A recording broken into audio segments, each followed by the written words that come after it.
recording starting.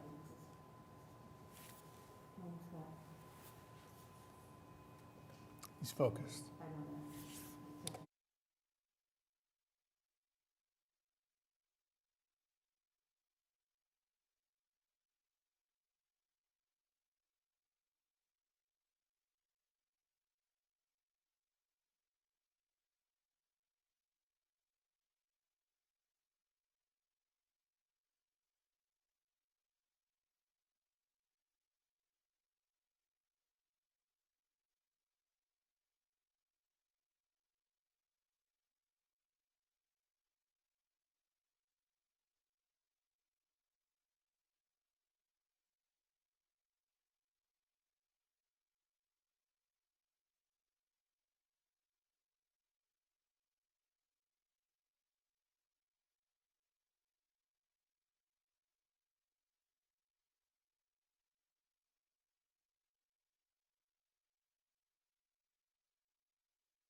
Welcome to the February 21st, 2022 special meeting of the Riverfront Design Committee.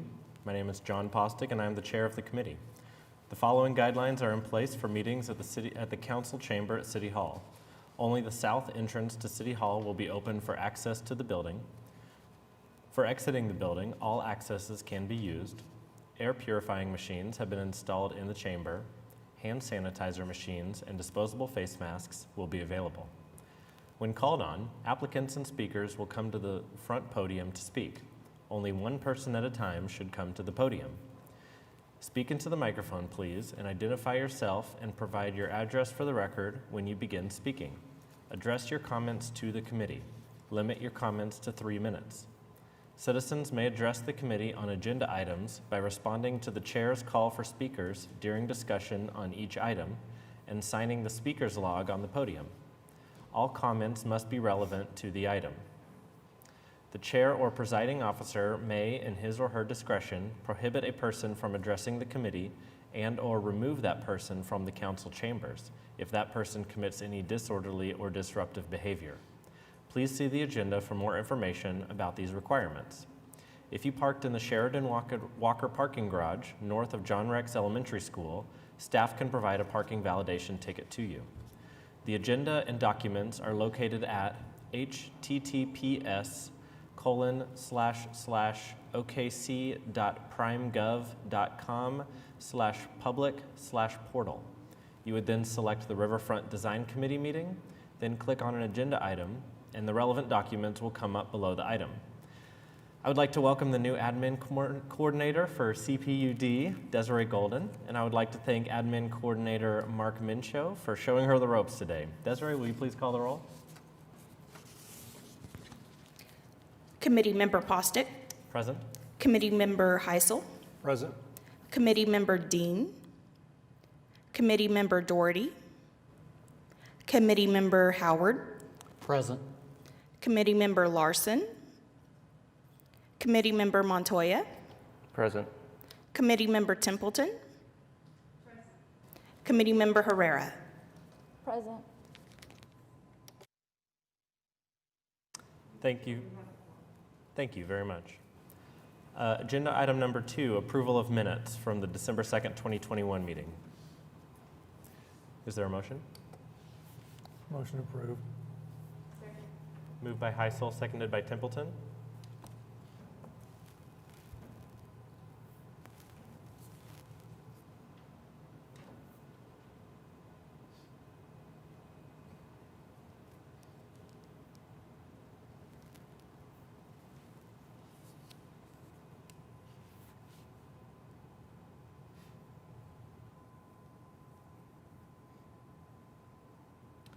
And the motion passes.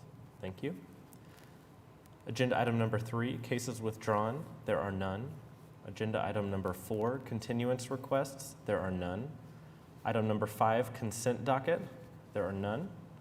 Item number 6, cases for individual consideration. There are none.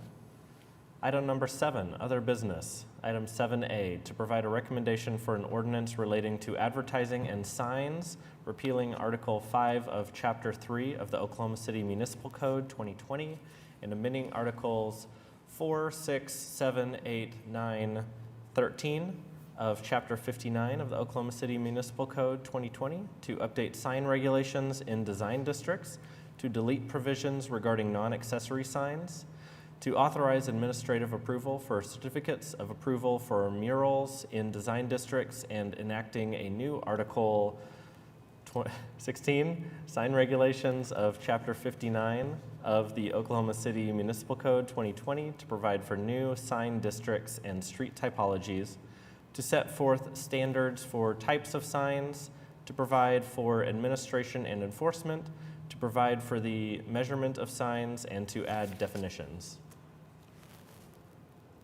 Good morning. Good morning.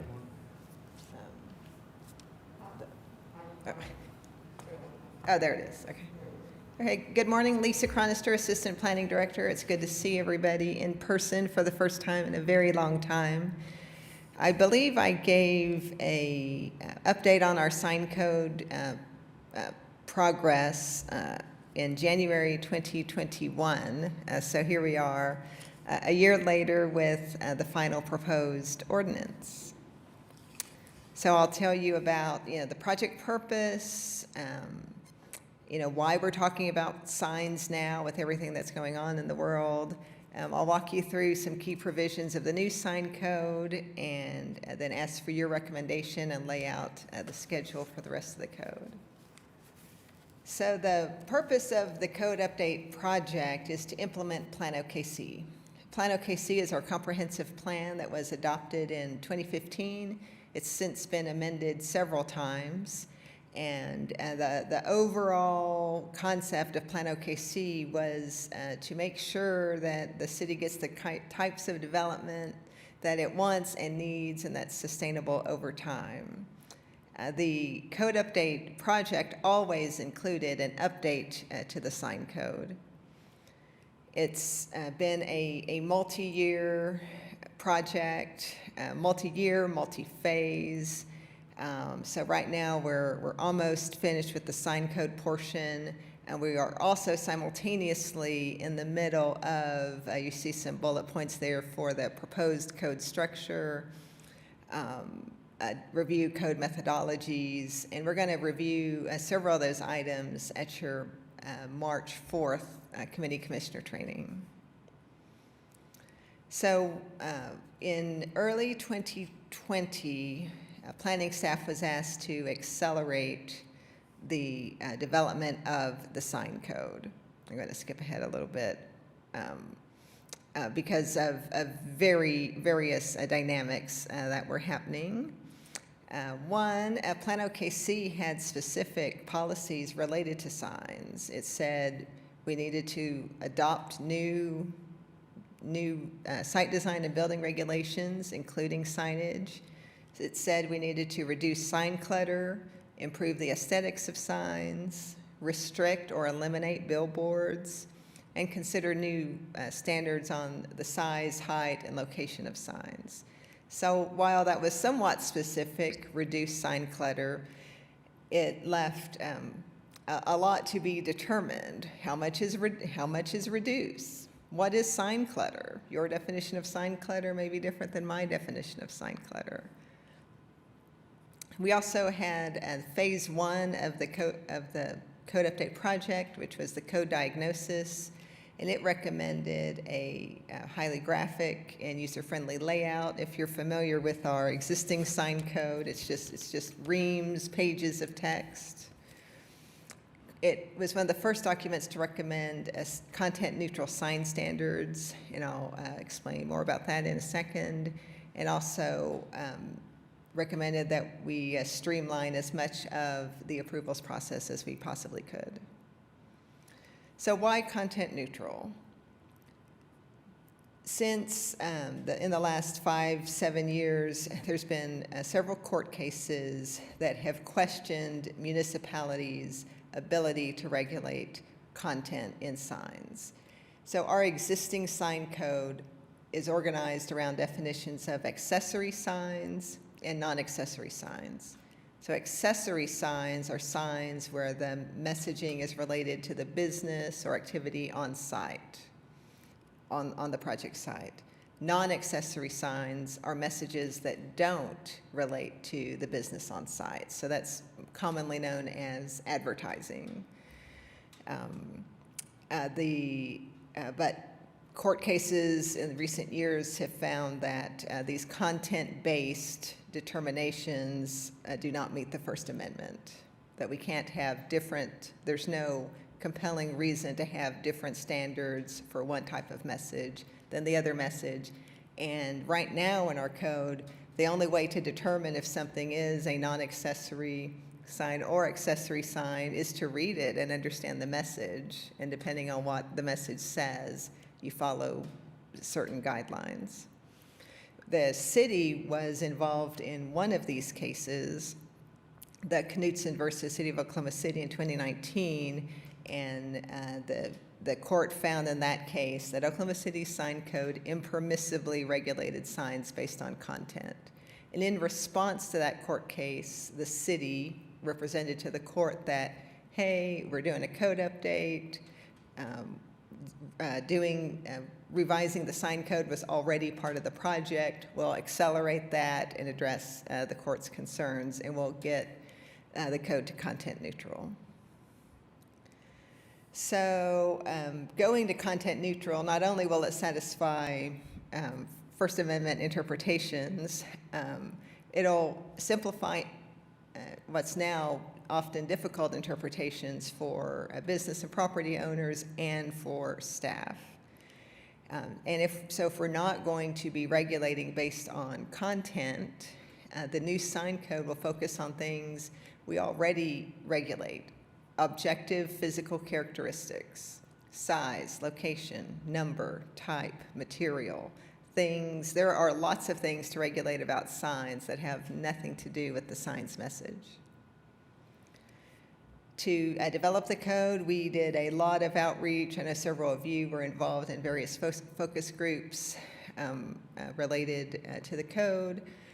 We have a stakeholder advisory team that we met with several times. We had briefings with planning commissioners, city council members, sign industry folks, architects, engineers, artists to talk through the murals process, and internal staff. Staff in many departments had concerns and recommendations over how to approach the sign code. A lot of what we heard from the industry and business concerns were that, yes, anything we could do to make the standards more objective and straightforward, to make the permitting process more streamlined. One thing we heard from several groups was that maybe it's not the number of signs or even the height of signs that is the sign clutter issue. Maybe it's the condition of signs. Like maybe the community appearance issue is all these dilapidated, ill-maintained signs of all types across the city. Another thing we heard from the groups was a desire for some process to allow for some administrative modification to the regulations without having to go to Board of Adjustment every time. And I'll talk through here in a couple of slides how we achieve that. So that gets us to the proposed sign code. We think the benefits of the new sign code are that it is much more graphic and user-friendly. Again, we've removed all these interpretations related to content. We think it'll result in fewer dilapidated signs by improving code enforcement and giving code enforcement some better definitions and tools to deal with dilapidated signs. We have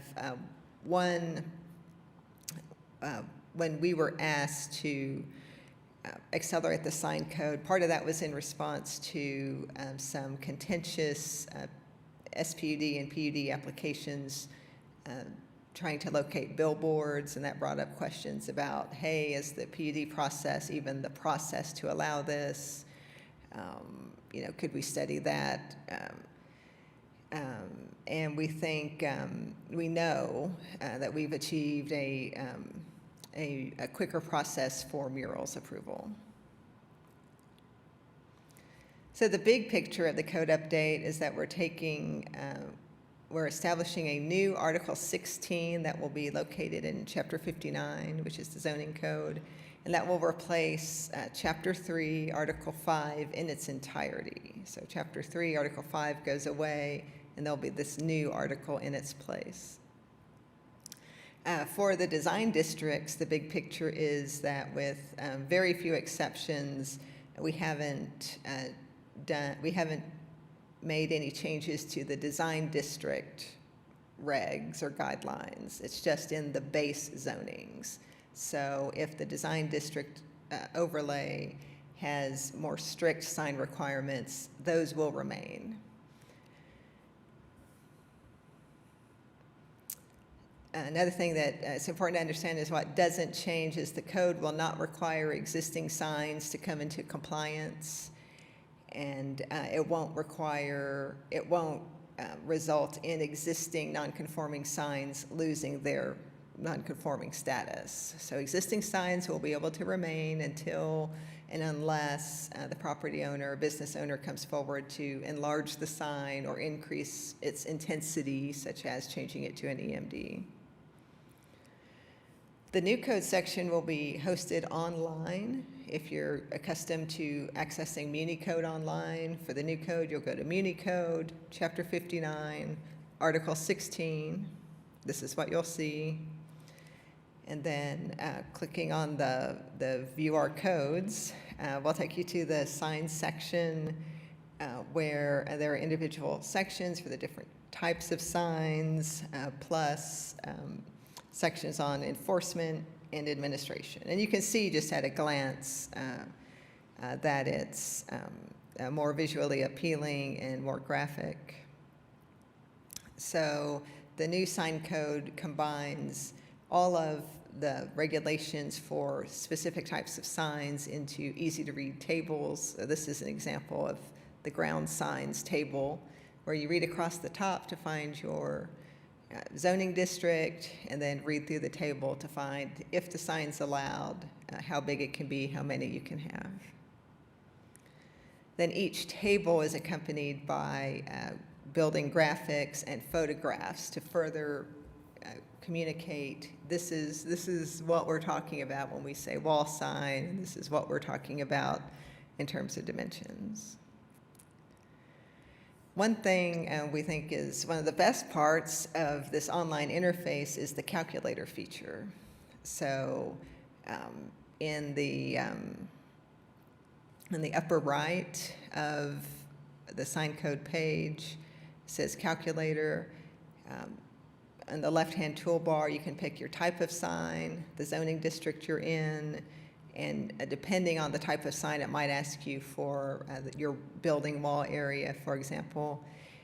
So you put in your parameters, and it calculates out all of the sign regulations that apply to your project, and that's what's showing here on the right. So we think that that'll make it immensely easier to use as opposed to flipping back and forth through the code to find everything that applies. Two things that will be different about the new code for all districts are, one, freestanding signs will be assessed using the property's street typology, and that is something that is not done now. Now they're assessed on zoning district and street frontage, but the new code organizes them on street typology. So the busier, more intense street you are on means the larger, taller sign that's appropriate. And the smaller, quieter street with less traffic results in a smaller, fewer signs. We've also tweaked how signs are measured and allocated. And again, this would apply to all sign types. Industry felt pretty strongly that they were often being penalized for wanting to do decorative elements and decorative base treatments because that was counting toward their sign area. It was more than just the text. So we've clarified that things like pole covers, decorative bases, they do not count toward the sign area. And then instead of measuring the text area on a simple rectangle, it'll be measured on a multi-sided polygon, again, to give businesses and industry a chance to do something creative without penalizing them in terms of the sign area they're allowed. So some specific changes to talk through with you, and a lot of these you'll see just barely impact the Riverfront because, again, the RDC rules and regulations still apply and supersede the code. But I did want to make you aware. So billboards will still be allowed. For the most part, they're allowed at their existing sign height, spacing. In some districts, we're restricting to smaller, shorter billboards. They are still prohibited in scenic corridors, and they're still prohibited in the SRODD.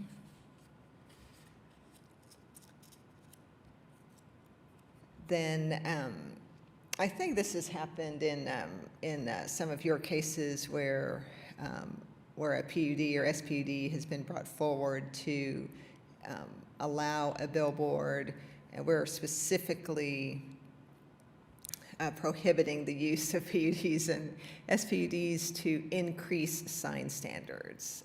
The idea is that if somebody needs more signs or taller signs, that is an issue, that's a variance, and that's for the Board of Adjustment to evaluate, not the Planning Commission. So the PUD, SPUD can still be used to decrease the sign standards, but it can't be used to increase them. We've also established a new process for master sign plans And that's a way for the planning director to administratively approve small changes, like 10%, 10 to 15% in sign area, a little increase in height, if the applicant comes forward with a larger picture of their site development that documents why they need the bigger signs or the more signs. And that's, again, would be an administrative process without having to go to Board of Adjustment. Code enforcement, we are specifying that the city has the ability to remove dilapidated signs referencing the same statute that we use for dilapidated buildings. It improves the definition of what it means to be abandoned, what it means to be, not maintained in good repair, again, to give the code inspectors some more specificity when they're talking to property owners about what needs to be done to maintain their sign. Another thing we heard through the process was that the existing code requires that only licensed sign contractors can remove signs, and that might be an impediment to somebody removing a dilapidated sign. But if we open that up to other type, if we remove that, that might encourage people to take their signs down. Attached signs will be assessed on the size of a wall. For the most part, you can see in the table, we are proposing to reduce the allowance for attached signs. So now that we've removed this content-based distinction, a lot of stakeholders were worried that everyone was going to plaster the front of their building with advertising because we're not looking at the message anymore. So we went back and studied just how much of wall area were businesses and property owners using. And we went back about 5 years worth of sign permits, and we found out that property owners, business owners, were using just the smallest fraction of what they're currently allowed.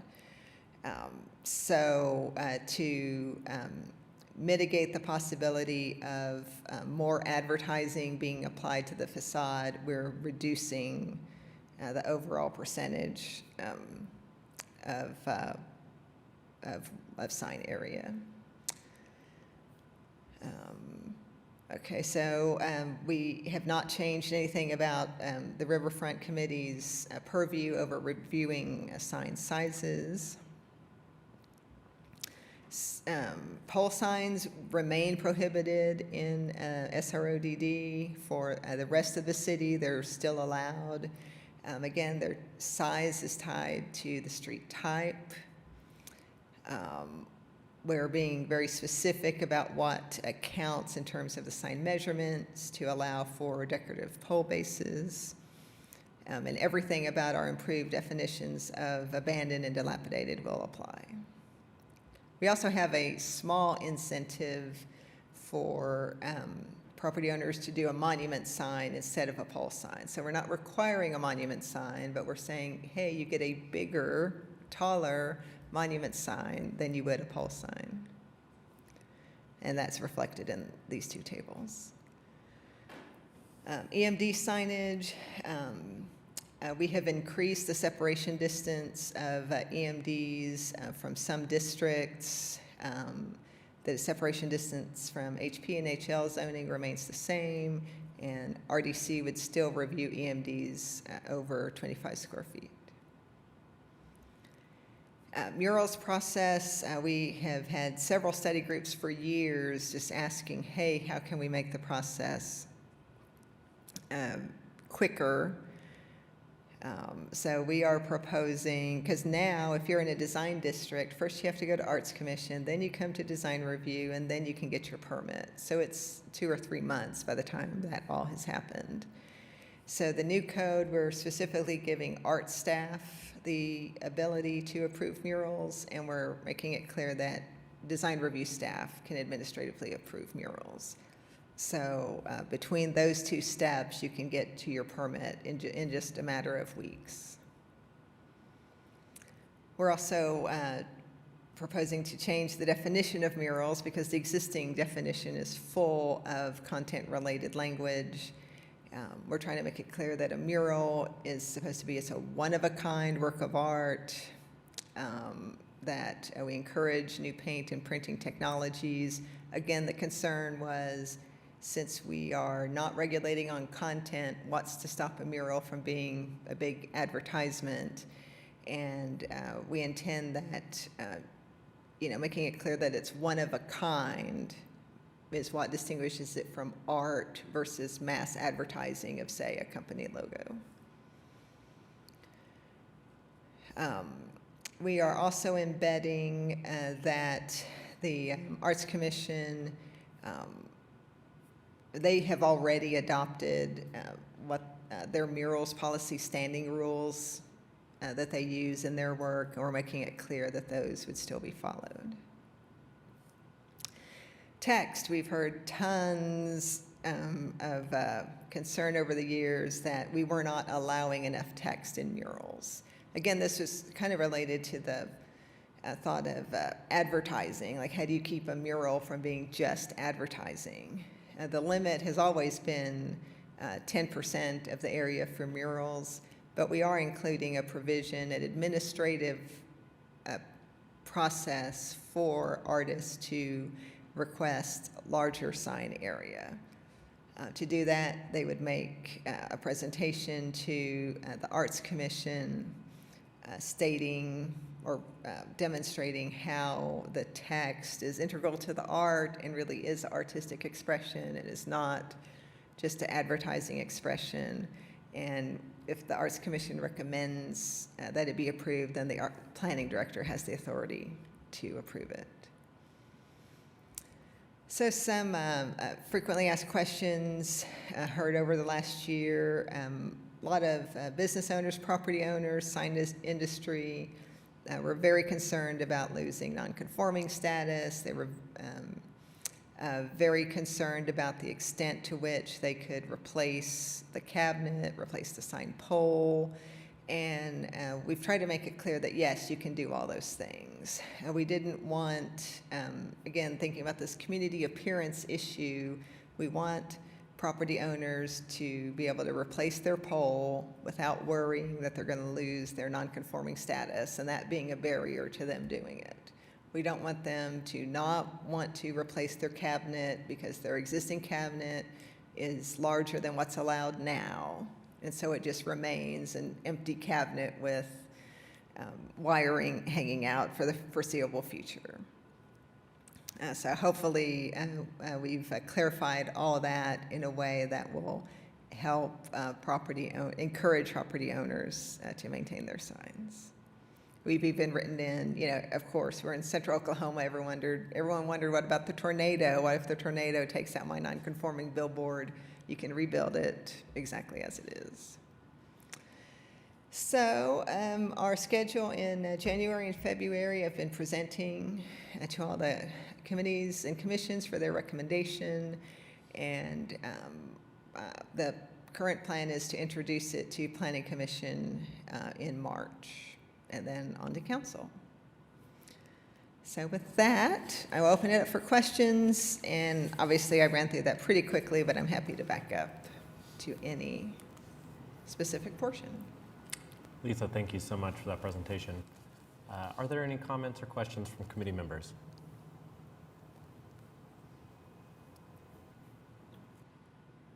You covered a lot of information really thoroughly, and I can just speak for myself and say I think that this would be a real improvement and an asset to our city, both in terms of aesthetics and encouraging the type of new development and signage that we want to see. So thank you for all your efforts and your team's efforts on this.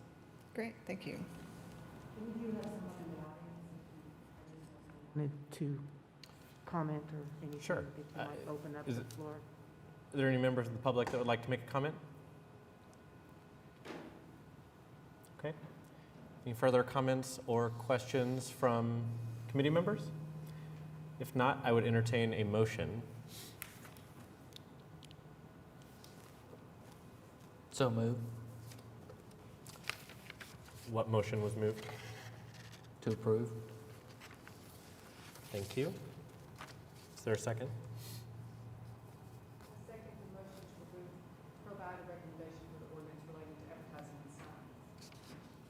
Thank you. That was moved by Howard and seconded by Templeton.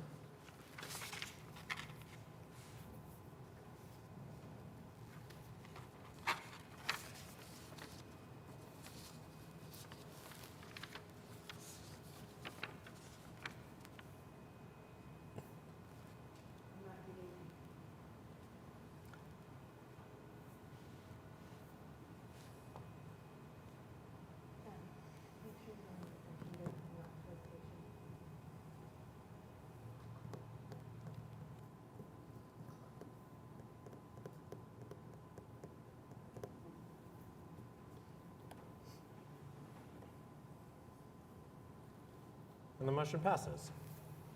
Lisa, thank you. Agenda item number 8, communications. Item 8A, administrative approval report. Laura, anything to report? No, unless you guys have questions about anything? Any questions or comments from committee members on the administrative approval report? No? Item 8B, comments from planning department staff. I know that you'll be very disappointed when I announce that we're canceling your meeting next week because we don't have any items on the agenda. I didn't want to cause any confusion, which is why I hadn't sent that out to you yet. But that leads up to, you might not have a meeting next Thursday, but next Friday, you have. Yes, so Friday, you all should have just gotten a reminder update invitation for our commission committee training on Friday morning in the new convention center.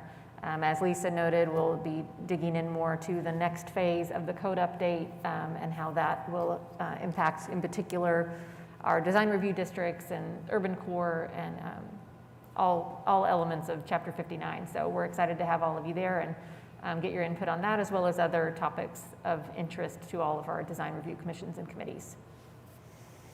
Just the type of nerdy city stuff that I get excited about. Item 8C, comments from committee members. I want to wish you all a very happy President's Day for those who celebrate.